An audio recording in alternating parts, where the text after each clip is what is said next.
నా పేరు రమేష్ కిషన్ గౌడ్. మా సొంత ఊరు వచ్చి ఆదిలాబాద్. సో ఇలాంటి వేదికలు నేను ఇంతకుముందు కూడా అటెండ్ చేసిన 2010లో. సార్ ఒకటి అంటే మొదలు చిన్న 2 నిమిషాల్లో నా 8 పాయింట్లు చెప్పేసి క్లోజ్ చేస్తాను. సినిమా రంగంలో డబ్బులు మస్తున్నాయి సార్, మస్తున్నాయి కాబట్టి వాళ్ళ కొడుకుల్ని హీరోలు చేస్తున్నారు. వేరే వాళ్ళు ఎవరు కొడుకుల్ని హీరో, మా జైన్ సార్ వాళ్ళ కొడుకుని హీరో చేయలేదు. ఎందుకంటే సార్ వ్యాపారం చేయొద్దు అనుకున్నాడు. తను బయోపిక్లు తీసి అద్భుతమైన అంటే సినిమా అంటే వ్యాపారమే అనుకునే వాళ్ళు మాత్రమే వాళ్ళు అట్లా వెళ్తున్నారు. వ్యాపారం కాకుండా it's not entertainment, it's not entertainment, business, education, enrichment కూడా ఉంటుంది. అయితే మన తెలంగాణ బేస్డ్ ప్రొడ్యూసర్స్ అందరూ ఏంటంటే ఆ వ్యాపార రంగానికి మగ్గు చూపలేకపోతున్నారు. ఇప్పుడు ఇంకోటి ఏంటంటే మనం తెలంగాణ సినిమా అంటున్నాం, తెలంగాణ సినిమా జనాదరణ పొందుతూనే వ్యాపారం అవుతుంది. మనది ఎంతసేపు మన బతుకు సినిమా మన ట్రెడిషన్ అనే పోతున్నాం కాబట్టి కొంచెం ఆ పంత ఒకటి మార్చాలేమో అనిపిస్తుంది ఒకటి. తర్వాత సినిమా, తెలంగాణ సినిమా అంటున్నాము, తెలంగాణ సినిమా అంటూనే తెలుగు సినిమాలో ఫాలో చేస్తున్నాం. బలగం అనే సినిమా నిజంగా మన వేరే వాళ్ళు ఎవరన్నా రిలీజ్ చేస్తే అది పాస్ అయ్యేది కాదు, సక్సెస్ అయ్యేది కాదు, 3 కోట్లు వచ్చేది కాదు. అది బిజినెస్ ట్రెండ్ మార్చాడు. అదే సినిమా అద్భుతమైన సబ్జెక్ట్ చేసే వాళ్ళు ఉన్నారు, మంచి పాడు, కానీ చేయలేరు. ఆ business trend is different. So నా ఆలోచన ఏంటంటే బిజినెస్ ట్రెండ్కి వెళ్దాం, ఫస్ట్ థింగ్. సెకండ్ థింగ్, మనం no need to depends on government. ఎందుకంటే అన్ని రంగాలలో ప్రభుత్వానికి వచ్చే ఇన్కమ్లలో, అంటే లాస్ట్ టైం మేము ఒకసారి కలిసామన్నమాట, ఒక సార్తో కలిసి మేము ఒకసారి పోయినాం కేటీ గారి దగ్గరికి. సో అన్ని రంగాల్లోంచి ప్రభుత్వానికి వచ్చే ఇన్కమ్ ఏదైతే ఉంటుందో అందులో ఉమ్మడి ఆంధ్రప్రదేశ్ ఉన్నప్పుడు సంవత్సరానికి 400 కోట్లే ఈ సినిమా రంగం నుంచి, అసలు లెస్ అనమాట, చాలా తక్కువ ఇన్కమ్ ప్రభుత్వానికి వస్తుంది ఈ సినిమా రంగం గురించి.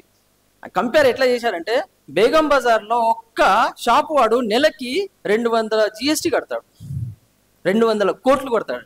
అట్లాంటి ఆ GST కట్టే వాళ్ళు దాంతో కంపేర్ చేస్తే మనది ఏమీ లేదు, నెలకి వాళ్ళు కడతారు. సో ప్రభుత్వానికి సినిమా రంగం పైన మక్కువ లేదు. వ్యవసాయ రంగం, సినిమా రంగం ఈ 2 మీద ఇన్కమ్ లేదు కాబట్టి మక్కువ లేదు. మనం అంటే ప్రభుత్వాన్ని దూషించడం, అది చేయడం, అది చేయడం అంటే అంటే ఈ చర్చ, ఈ వేదికలు అనేది వేరే రకంగా వెళ్ళిపోతాయి. అంటే వీళ్ళు అంటే కోణం అనేది మారుతుంది. అందుకనే నా ఆలోచన ఏంటంటే ఆల్టర్నేట్ సినిమా, ఆల్టర్నేట్ వ్యాపారం. ఇంతకుముందు మనకు ఓన్లీ థియేటరే ఉండే. ఇప్పుడు థియేటర్ ఎవరికి కావాలి? ఓటీటీ వాళ్ళు ఉన్నారు, ఈటీవీ విన్నాను ఉంది, వాళ్ళు తెలంగాణ కథలే చూస్తున్నారు. అక్కడ క్రియేటివ్ హెడ్స్ మన వాళ్ళే ఉన్నారు. ఎవరు తీసుకెళ్తున్నారు తెలంగాణ కథల్ని? తెలంగాణ కథలు అనగానే అదే మన ఉద్యమం అంటాం, అది కాదు కదా. ఉద్యమం అనేది అయిపోయింది, అంటే వచ్చిన తర్వాత అయిపోయింది. ఇక మార్చాలి, ట్రెండ్ మార్చాలి, కంటెంట్ మార్చాలి అనేది ఒక ఇది. రెండోది, వ్యాపారంగా కొంచెం చూస్తేనే మనం ముందుకెళ్తాం. ఇంకోటి, ఈ రంగంలో చాలా 80% వాళ్ళే ఉన్నారు కాబట్టి మనం రావడం ఇంకా చాలా ఇబ్బందిగా ఉంటుంది. సో ఇప్పుడు సార్ ఏం చేశారంటే కొన్ని ఏ వేదికల ద్వారా మనం ఏం చేయగలగాలని చేయాలి. ఫస్ట్ నేను ఒక చిన్న 8 పాయింట్స్ ఉన్నాయి సార్, ఫ్రాంక్గా చెప్తున్నాను. ఒక 8 పాయింట్స్ చెప్తాను. ఈ బ్రదర్ మాట్లాడిన దాంట్లో నాకు మంచి స్ట్రాంగ్ అనిపించింది. సార్ మీరు కాగడ వెలిగిస్తే ముందుకు తీసుకెళ్లే వాళ్ళు వీళ్ళే సార్. ముందుకు తీసుకెళ్ళి కాగడలు వెలిగించి మీరు అంటే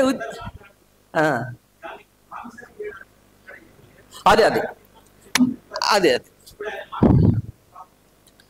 సార్. ఓకే ఇప్పుడు అదొద్దు, ఇప్పుడు మీటింగ్ చేద్దాం సార్.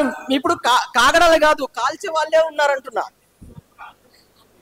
నేను ఇస్తున్నా. ఇప్పుడు నేను ఒకటి చెప్తాను సార్. నెక్స్ట్ వేదిక ఎలా ఉండాలంటే ఒక చిన్న 8 పాయింట్స్ నేను చెప్తాను సార్. అంటే మీరు నోట్ చేసుకోండి, ఇది తీర్మానాలు అనుకుంటారో మీరు ఏం చేస్తారు. ఫస్ట్ పాయింట్ ఏంటంటే గవర్నమెంట్ మీద దూషించడాలు, గవర్నమెంట్ మీద చేయకూడదు. First point. ఆల్టర్నేట్ సినిమా ఎలా డెవలప్ చేయాలి, తెలంగాణ ఆల్టర్నేట్ సినిమా ఎలా డెవలప్ చేయాలి అనేది ఆలోచన ఫస్ట్. ఎందుకంటే మనం ఎంతసేపు గవర్నమెంట్ దగ్గర వెళ్ళినా అది రాజకీయంగానే వెళ్తుంది కానీ అది రాదు. సెకండ్ పాయింట్, క్రియేటివిటీ మీద నిజంగా రీసెర్చ్ అండ్ డెవలప్మెంట్ చేయాలి సార్. క్రియేటివిటీ మీద రీసెర్చ్ అండ్ డెవలప్మెంట్ చేయాలి, అయిపోయింది. తర్వాత గిల్డ్, ఇప్పుడు సినిమా తీయాలని ఉన్నారు, సినిమా తీయడానికి రెడీ కాదు సార్. 3 పాయింట్లు చెప్తున్నాను. 3 పాయింట్లు. ఆ గిల్డ్ కోసం మీరు ఎంతమంది ప్రొడ్యూసర్ గా, ఒక గిల్డ్ గా తయారై ప్రొడ్యూసర్ గా ఎంతమంది ముందుకు వస్తారు? రెండో పాయింట్ ఏంటంటే సార్, ఈ తెలుగు సినిమాలో మెంబర్షిప్ ఎవరైతే ఉంటారో, Telugu cinema producers and members ఉంటారు కదా, లారా గారు వినాలి, ఇది చాలా జాగ్రత్తగా అయిపోయింది. 2 నిమిషం. ఆ మెంబర్స్ లో ఉన్న వాళ్ళు ఈ వేదిక మీద అది సభ్యత్వం రద్దు చేసుకుని వస్తే తెలంగాణ సినిమా అనాలి.